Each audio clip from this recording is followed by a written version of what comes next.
Today we're going to be changing the oil on my zt1 50 Cub Cadet Ultima mower. So I got all my parts here. The only thing I probably won't be using is these spark plugs. I'm not going to change the spark plugs. It's running fine, you know. But I got the oil, the filter, the air filter, and the gas filter. So first thing you want to do is let this thing run. I let it run for about 5 minutes, drove it up and down the driveway. It's good and hot. And yeah, just get it warm. And your drain plug is right here. If you can see that. Just take 2 adjustable wrenches to the end of this here.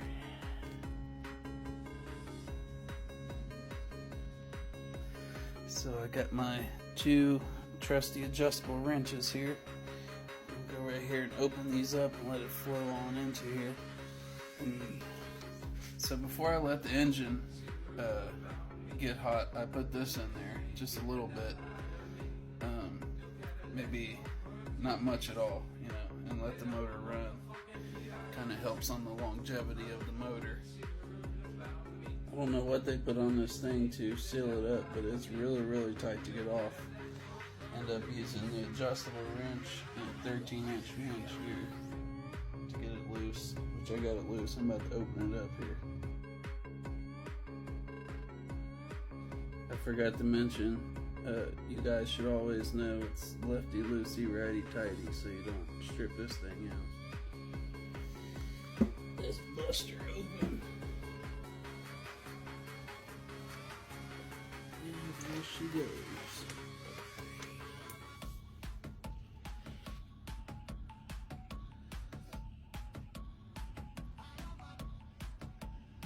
So it's got a little bit of a weird color because I put that mystery oil in there, but she looks like she's long overdue. We'll get her drained up here, and then we'll take off this oil filter. Another quick tip, open this up, it'll run out a little bit quicker. I like to get every little trickle out there, so I shake it. Yeah, you men know what I'm talking about. Another reason I like to shake the crap out of this is it gets a lot of the oil out of the oil filter before I take it off too. And I put me a rag down up under this oil filter, so you know whatever drips out will just go on this rag here. And while this oil is dripping out, make sure you come up here and start this up. Why I don't have no oil in it to push all the oil. I'm just kidding, guys. Don't do that. Don't do that. These things here usually just come off by hand. See, look at that. The faster you spin it off, and hurry up and flip it over, the less oil you're gonna get on the rag. Alright, we got that filter off there and more oil running out. So another thing I like to do, put the date on the oil filter so you know when you changed it. Just set that bad boy right back on there. I'm using Russo brand. You use whatever brand you want. It's on you. You can tighten it however tight you want to. I just know the right tightness. That's what she said. Now the next step, after you got your oil filter as tight as you need to get it, after you removed your rag and all, you want to put your drain plug back. Do not forget your drain plug. Don't forget your butt plug. So we got our drain plug tightened, oil filter tightened. Now we want to take off our oil dipstick here. Lay it somewhere clean. Don't get all grimy. Then you want to go find you a nice little funnel. Clean one. You don't have, you know, bird hair and stuff on it. Alright, this one's clean. So, we put that in there. Looks like we're going to go with Kawasaki 4-cycle engine oil. It's 10W40. You know, I like it a little thick. All depends on what your skill level as pouring oil is. See, I don't spill a drop. That's why I can use this little funnel. You incompetent guys, you might need a bigger funnel. We're going to start out with 1 quart. This thing's supposed to hold 2 quarts. We're going to go about 2.5, 2/3. Then we're going to check the oil level. Good to the last drop. And bottle number 2.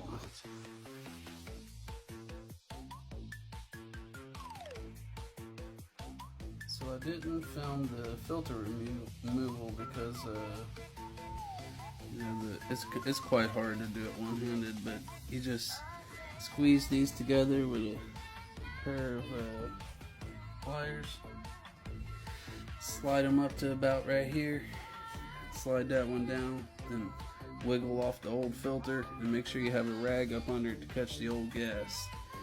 But the fuel filter is on.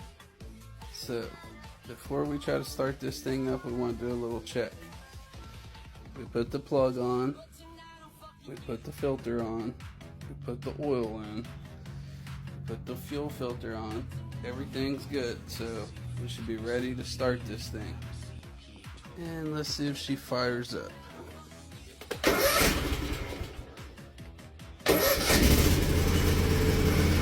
So far so good. So while you got it running, you want to do a little walk around, make sure no oil's leaking. Nothing leaking from the filter, nothing from the plug.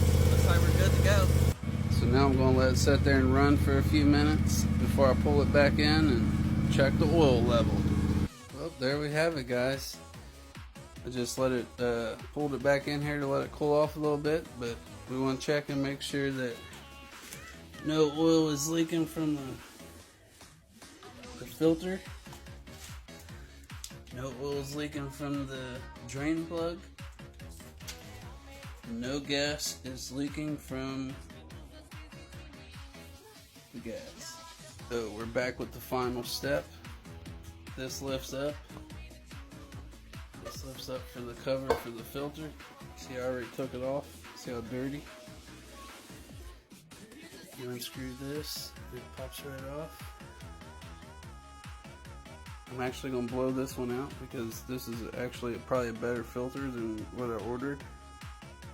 It's pretty clean, so I'm going to blow it out and reuse this one. So now I just got to build up some pressure to blow this filter out.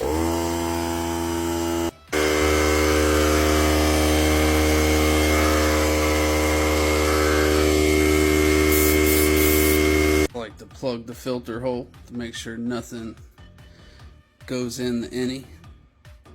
That's supposed to come out the Audi. There we have it, folks. Good as old. Got that a little bit cleaned out in there. Put her back. And there we go, folks. Just like new. All back together again. So I checked the dipstick, and the way you check it, guys, is you take it out, you wipe it all the way down. Wipe around there, get everything off of this. Wipe this completely down. And when you check it, do not screw it on. Just hold it, you know, right there and pull it out. Then look at it. And wherever it's at. And I'm going to put this other half a quart in here. And that should be good to go, guys. Thanks for watching. That's how you do it. Hasta la vista, sayonara. Hasta luego. See ya!